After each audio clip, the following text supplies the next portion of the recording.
Hey everybody, welcome to another rational actualization video. Today will be a short one going over 3 beliefs you're holding onto that lead to social anxiety. Now, this is not a comprehensive list of reasons for social anxiety, but those I believe are quite common. Social anxiety broadly is a state of feeling strong fear towards social situations. It can lead to impaired behaviors such as avoiding going to social events, not attending school or work, or just stuttering when talking with others.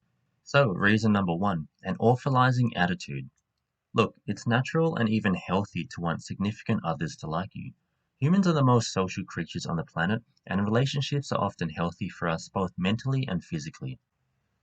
However, when you experience anxiety and not just mild concern about other people's thoughts of you, it's often because you're exaggerating how bad it would be if they disapproved of you.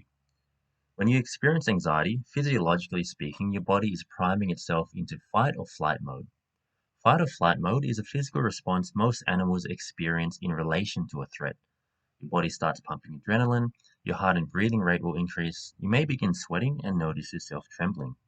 In the context of social anxiety, this means that you're perceiving social disapproval or judgment as being extremely harmful, and your body is responding accordingly. This is known as awfulizing, an irrational perception where you greatly exaggerate the badness of an event to the levels of a complete horror, and not just bad. When you awfulize situations, you tend to also think that they're so terrible that you mustn't experience it, or that you can't stand the experience. It's simply too much for you to handle. Predictably, if you perceive social disapproval in this extreme manner, you're going to make yourself quite anxious. And in extreme cases of social anxiety, people don't even leave their houses for fear of judgment. Reason number two, overgeneralizing. This is where you think that one bad result will continue forever or will lead to multiple instances of bad events. For example, you may be thinking that if Sally doesn't like me, then no girl will ever like me. I'll be doomed to be single my entire life. Since you believe the risk of failing is so huge and disproportionate and will continue to happen, you naturally experience anxiety and decide not to ask Sally out on a date. In fact, if you continue to hold this attitude, it'll impede you from ever asking anyone out on a date and will become a self-fulfilling prophecy. Or perhaps you've moved into a new town and are trying to make friends with the neighbors. You might have some insecurities and project this judgment onto your neighbor's perception of you. If Roxanne finds out I had a divorce, she'll know that I'm a failure. Maybe she'll spread the word and everyone in town will think I'm a loser. How horrible. So is everybody out there simply a clone and have the exact same social standards that Roxanne or even you have? Aren't people individual and have different values and things that they like and dislike in others? Just because you think it's embarrassing, does that really mean everyone will? In fact, some people may feel closer to you once you've opened up about your insecurities, because they can see you're no longer trying to project a false image of yourself. They may feel more at ease since they can see you're just as human as they are. Reason number three, and what I believe is the primary reason people experience social anxiety, ego anxiety. This is where you tend to rate your own self-worth upon the approval of other people. That means when people like you, you feel good about yourself, and when they don't like you, you feel bad about yourself. Obviously, this type of thinking will lead you to be insecure and anxious in general around people because every encounter with another human means you open yourself up to the chance of disapproval, which also means you risk lowering your own self-worth, which basically means feeling crap about yourself.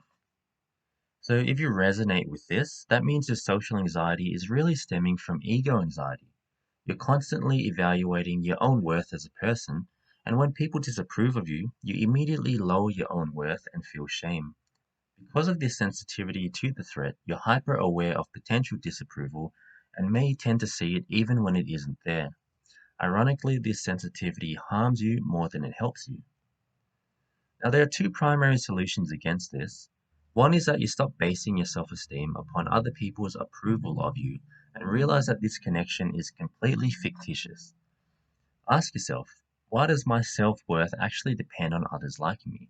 Is that something we can prove scientifically?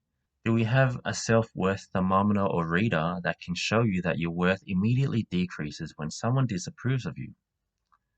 Well, we don't have anything like that simply because it's a form of magical thinking. The second solution is that you just stop evaluating your own worth altogether. Accept yourself as a human and only focus on evaluating your action, your thoughts, and your feelings. Please see my last video on self-acceptance versus self-esteem for a detailed look at this. Now that we've covered these attitudes underlying social anxiety, reflect on whether any of them resonate with you and how you can challenge these attitudes. Ask yourself if they sound logical to you or to other people, and whether you have any evidence to support these attitudes or beliefs. And what results are these attitudes bringing you? Again, please give a like and subscribe so I know my videos are actually helping people, and feel free to leave a video suggestion in the comments below. Thanks for watching and happy living.